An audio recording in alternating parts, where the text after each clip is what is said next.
Hatchet by Gary Paulson, Chapter 1. Brian Robison stared out the window of the small plane at the endless green northern wilderness below.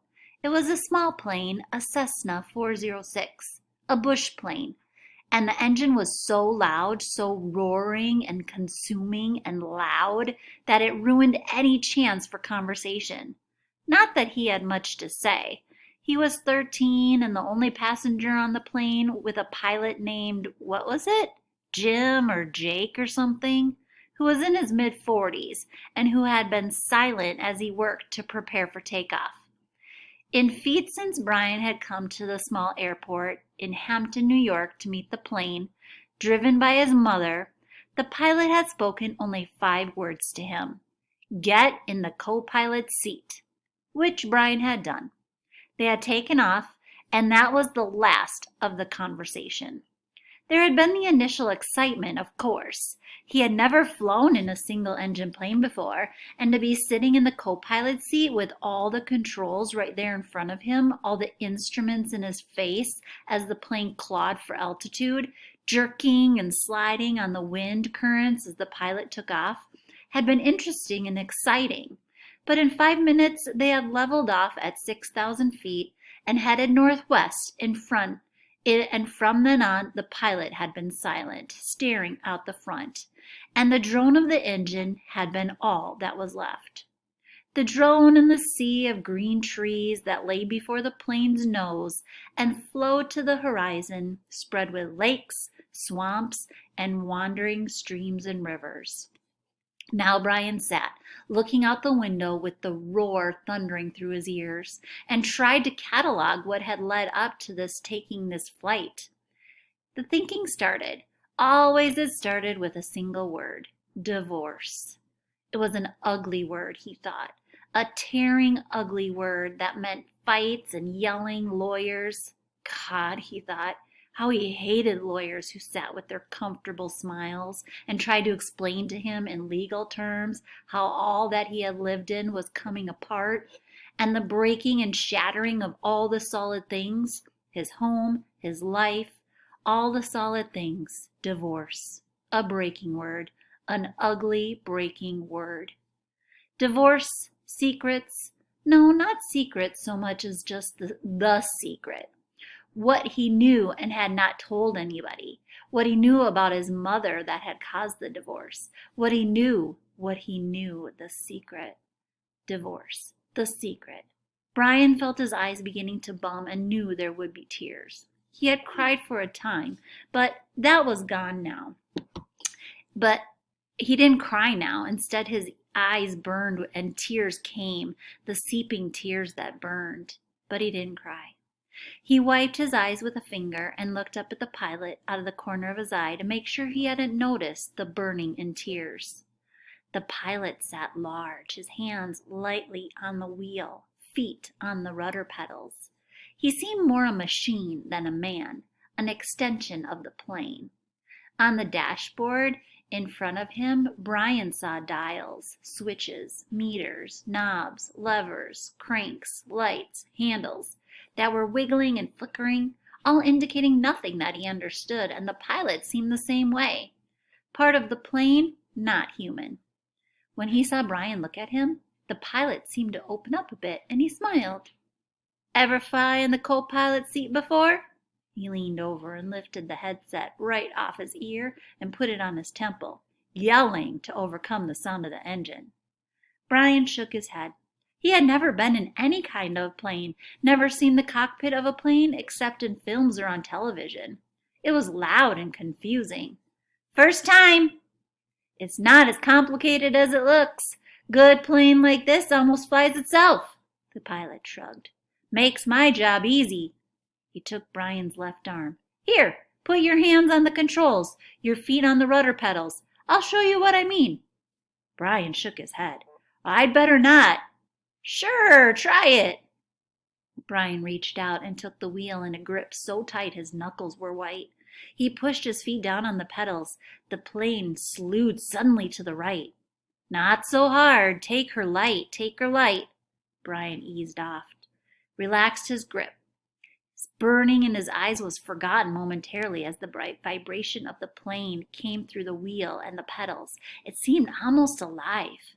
See? The pilot let go of his wheel, raised his hands in the air, and took his feet off the pedals to show Brian he was actually flying the plane alone.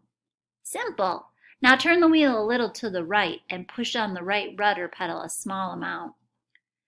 Brian turned the wheel slightly, and the plane immediately banked to the right.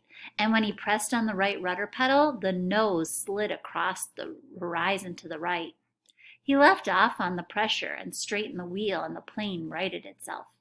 Now you can turn. Bring her back to the left a little. Brian turned the wheel left, pushed on the left pedal, and the plane came back around. It's easy, he smiled. At least this part. The pilot nodded. All of flying is easy, just takes learning like everything else, He took the controls back, then reached up and rubbed his left shoulder. Aches and pains, must be getting old. Brian let go of the controls and moved his feet away from the pedals as the pilot put his hands on the wheel. Thank you.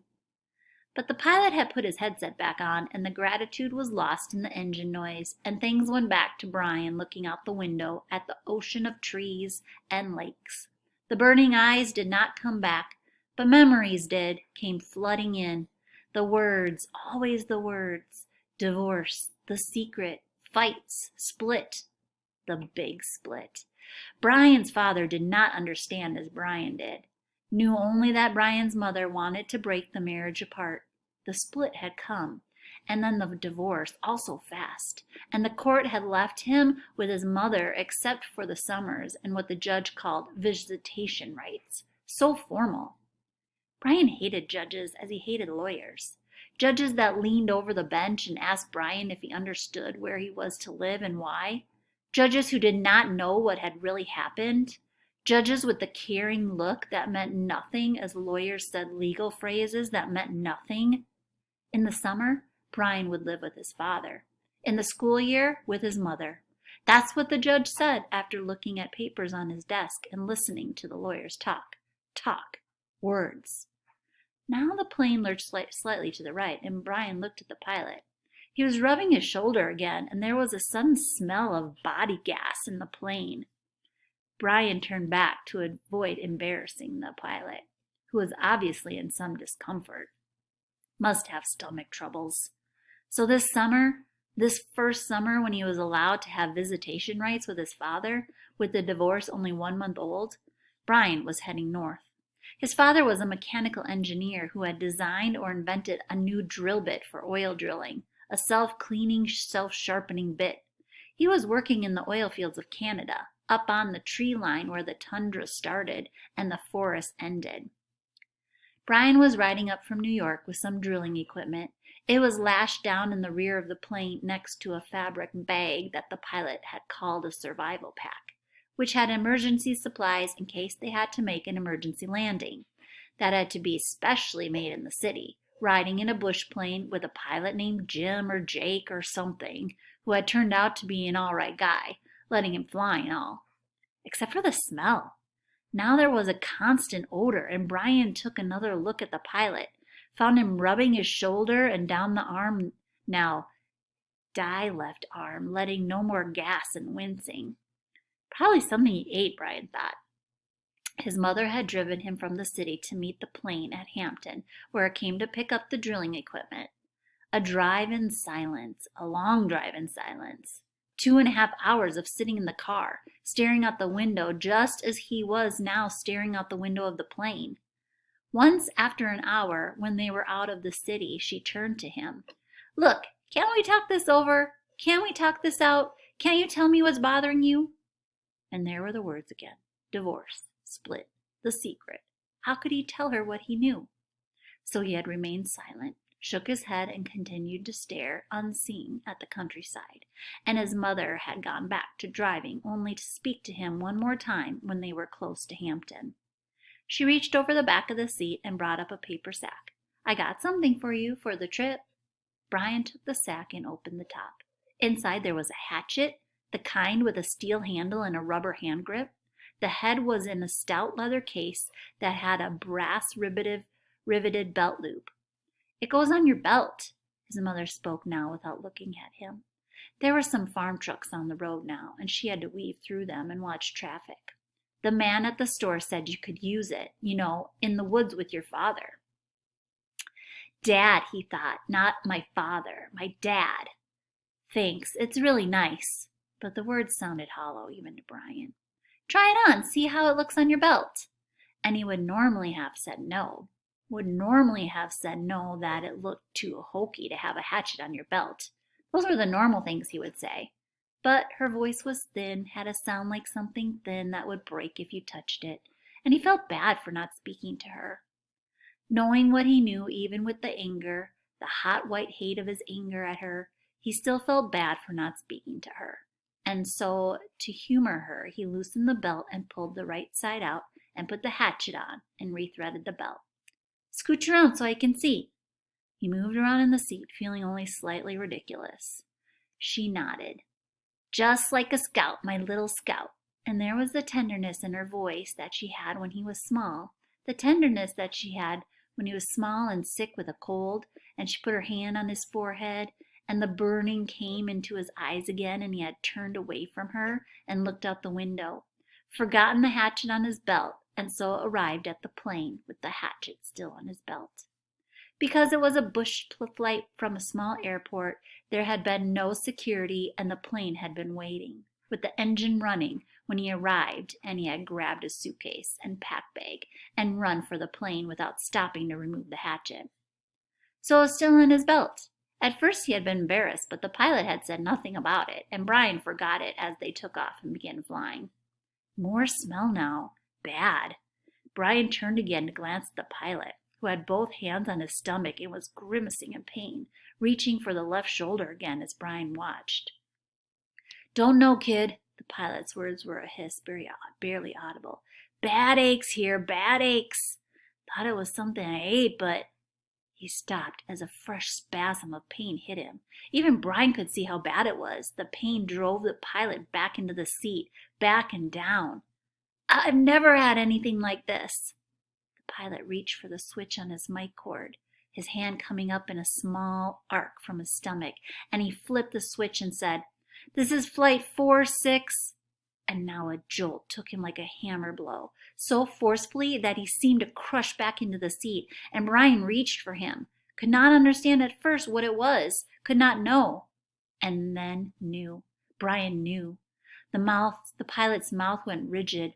He swore and jerked a short series of slams into the seat, holding his shoulder now, swore and hissed. "Chest! Oh God, my chest is coming apart!" Brian knew now. The pilot was having a heart attack. Brian had seen in the shopping mall with his mother when a man in front of Paisley's store had suffered a heart attack. He had gone down and screamed about his chest. An old man, much older than the pilot. Brian knew. The pilot was having a heart attack, and even as the knowledge came to Brian, he saw the pilot slam into the seat one more time. One more awful time he slammed back into the seat, and his right leg jerked, pulling the plane to the side in a sudden twist, and his head fell forward and spit came. Spit came from the corners of his mouth, and his legs contracted up into the seat, and his eyes rolled back in his head until there was only white for his eyes, and the smell became worse, filled the cockpit, and all of it so fast, so incredibly fast, that Brian's mind could not take it in at first, could only see it in stages. The pilot had been talking just a moment ago, complaining of the pain. He had been talking. Then the jolts came. The jolts that took the pilot back had come. And now Brian sat there with a strange feeling of silence in the thrumming whir of the engine, a strange feeling of silence and being alone. Brian was stopped. He was stopped. Inside he was stopped. He could not think past of what he saw, what he felt. All was stopped. The very core of him, the very center of Brian Robison was stopped and stricken with a white flash of horror, a horror so intense that his breathing, his thinking, and nearly his heart had stopped. Seconds had passed, seconds that became all of his life, and he began to know what he was seeing, began to understand what he saw, and what was worse, so much worse that he wanted to make his mind freeze again. He was sitting in a bush plane roaring 7,000 feet above the northern wilderness.